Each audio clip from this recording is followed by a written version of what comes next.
अगर आप त्रिस्तरीय पंचायत चुनाव में उम्मीदवार बनना चाहते हैं तो यह खबर आपके लिए महत्वपूर्ण है। आइए आपको बताते हैं कि चुनाव लड़ने के लिए क्या क्या डॉक्यूमेंट चाहिए।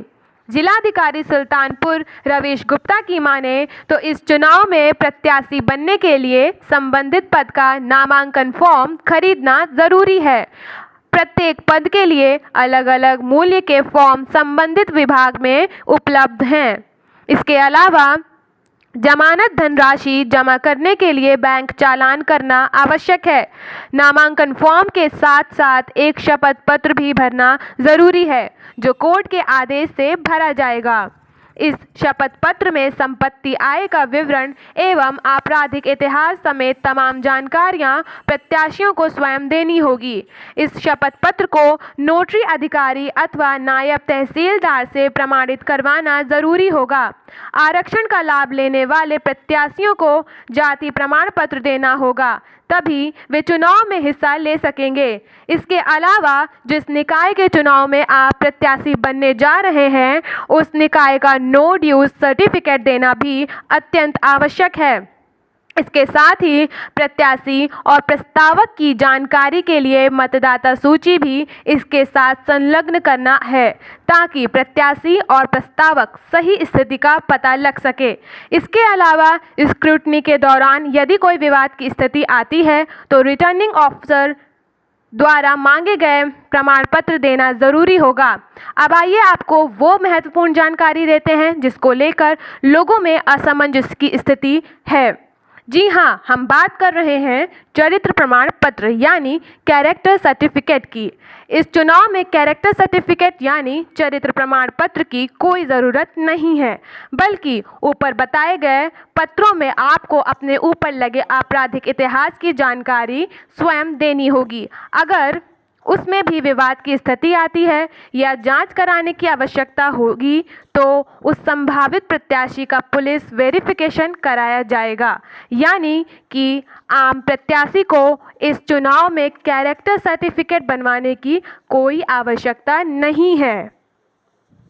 सबसे पहले तो जो भी हमारे इच्छुक उम्मीदवार हैं उन्हें फॉर्म खरीदना पड़ेगा, जो कि अलग अलग मूल्य हैं। 150 रुपये सदस्य ग्राम पंचायत का है, उससे लेकर जिला पंचायत तक 500 रुपये का फॉर्म है।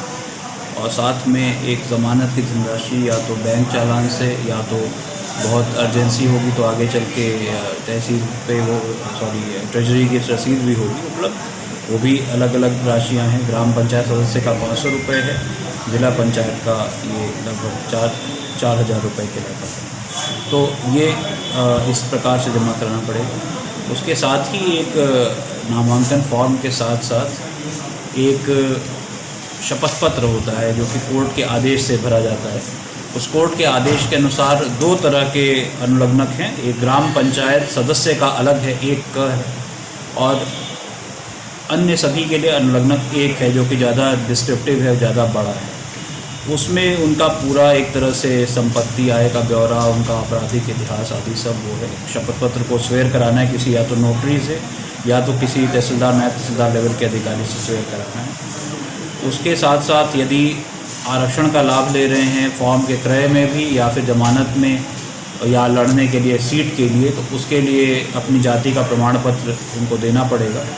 उसके साथ साथ एक आपको क्या कहते हैं नो ड्यूज सर्टिफिकेट, जिस भी प्रकार के आप निकाय के लिए लड़ रहे हैं उस निकाय का नो ड्यूज सर्टिफिकेट उनको देना पड़ेगा। साथ ही साथ एक मतदाता सूची की प्रति देनी पड़ेगी, जिससे उनका और उनके जो नॉमिनेशन करने वाले व्यक्ति हैं उनकी स्थिति ज्ञात हो। कुल मिलाकर के प्राइमरी डॉक्यूमेंट्स ये हैं, लेकिन उसके बाद आरओ जैसे जब स्क्रूटनी होती है तो यदि कोई विवाद उत्पन्न होता है किसी भी बात की सत्यता को लेकर के, तो उसके बाद एडिशनल जो भी साक्ष्य के रूप में आरओ मांग सकते हैं।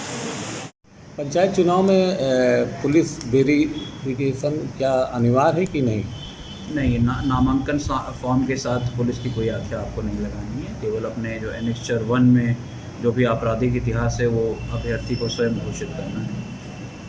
नामांकन के उपरांत यदि स्क्रूटनी के टाइम पे कोई इस पे विवाद उत्पन्न होता है, तब जांच में जो भी साक्ष्य आरोप उचित लगेगा, जिसमें पुलिस आख्या भी हो सकती है, उसको लेके वो डिसाइड करें।